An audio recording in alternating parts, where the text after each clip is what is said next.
Imagine yourself over 2 decades ago. It's the year 2002, and the gaming market was hot off some of the most influential titles of all time. Metroid Prime, Warcraft 3, Morrowind, GTA Vice City, and the list goes on. Pokemon had just got off to the third generation with Ruby and Sapphire, pushing the series into another evolution, no pun intended. Then, if things couldn't get better, we'd soon see the penultimate version, Emerald, about 1 to 2 years later. It's not without saying that Pokemon Emerald is rated extremely highly amongst the fanbase, even amongst casual gamers. The game was brim with content, amazing new additions, double battles, and so much more. Emerald helped define what the third version really meant for the series, which is implementation of both versions' antagonists, the inclusion of the battle frontier, and the return of animated sprites. In those days, games weren't afraid of taking risks and experimenting with the formula. Sure, it's not like that doesn't exist today, but I think it wouldn't be met with resistance if I said modern gaming plays things safe nowadays. The reason I bring this up is because I want to explore such experimentation. Pokemon contests were a nifty addition that would help allow Gen 3 to stand out from the rest.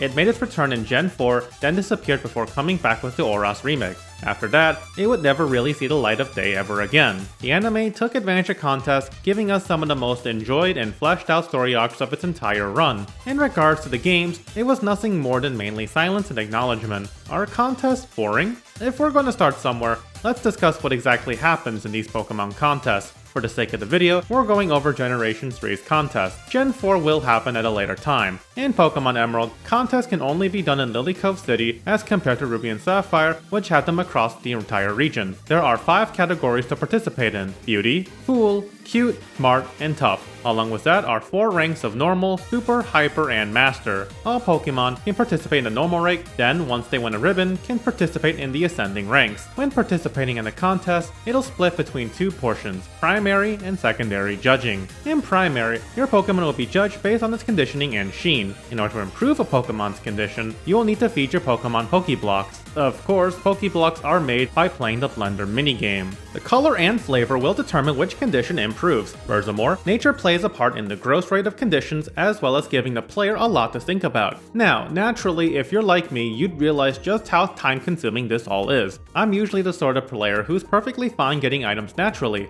I do dabble in Monster Hunter after all, but let's be frank, this is a GBA game where it was expected for players to spend time grinding. The luxury of time is often lost in the progression of age. Really, the main problem is the acquisition of materials. You need berries, which in this game, you'll have to grow to get more. That means you have to wait IRL time for it to grow, since it works off the GBA's RTC clock battery. Sure, I'm sure nearly most people play on emulation. But then we need to participate in the Blender minigame just to create them. On top of keeping berries and natures in mind, you're going to be spending quite a while developing that condition. So yes, I did just use the Pokemon Hex editor to hack in the best golden Pokeblocks possible. Of course, I didn't realize just how much of a difference max condition made on scoring. The difference is incomparable even at the master rank. As you can imagine, this whole process definitely isn't a highlight or winning any accolades for me. From what I understand, the ORAS version did improve on that quite a bit, so at least that's a plus. If we ever brought back contests, they should adjust how condition works as well as an actual progression that caps you much like gym progression. But that's already enough work for a side mode that Game Freak probably doesn't want to spend too much time on. While it's true that the condition and sheen is the weakest part of contests, I think it could definitely work with some proper fine-tuning.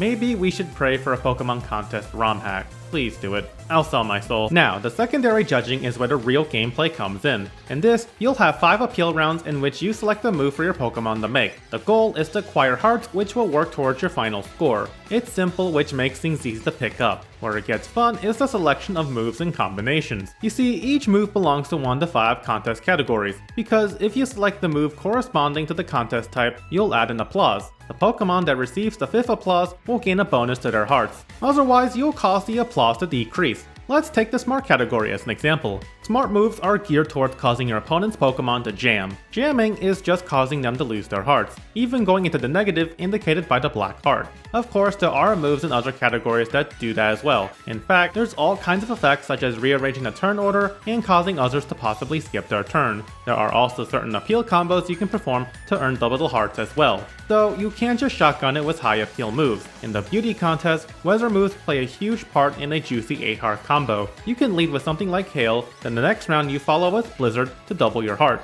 Plus, you can't select the same move twice, so it's important you plan things out. There's a level of variance with what your opponent might do that makes every contest different, and while a bit of luck can swing things in your favor, that's not necessarily a detractor from the experience. And just because you might find yourself in last place doesn't mean you can't formulate a comeback. As I said before, at the higher ranks you aren't likely to get the applause bonus even at first place. Status moves like Confuse Ray can really mess with your strategy, so it's good to have some backups. After all, in last place, you can make use of moves that mess up Pokemon that have taken their appeals already. This way, you'll gain hearts while possibly screwing the rest out of any. If we take multiplayer into consideration, then there is so much potential for mind games that a possible fan format can really bring this to life. I think what makes this fun, at least for me, is taking your favorite Pokemon and making them work in their respective contests. Sure, some Pokemon are just going to be exceptional given their move pool, but that's always a given even in competitive formats. As I've always said on this channel, we're all about finding our own fun. Since moves are the defining factor to a contest, this means every Pokemon's got their own set of talents to bring to the table. With contests, every move has another effect alongside the ones in battle, so there's a surprising degree of customization when picking the one you want to carry to master rank.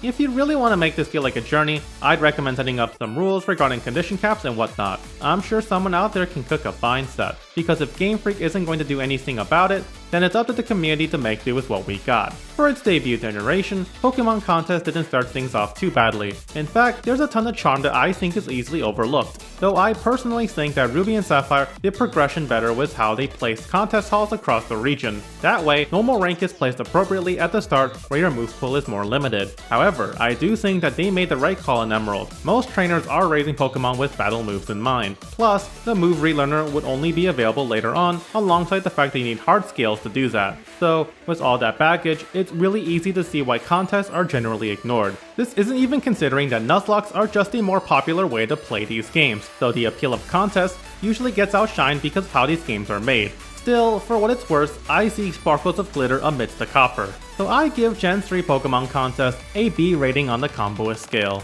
A nice mode to pass the time if you ever want something different for your Pokemon playtime. With all that said, I thank you all for your support. If you want more fun analysis videos, then you know where to stay. With that said, I hope everyone has a wonderful week and takes care. Peace.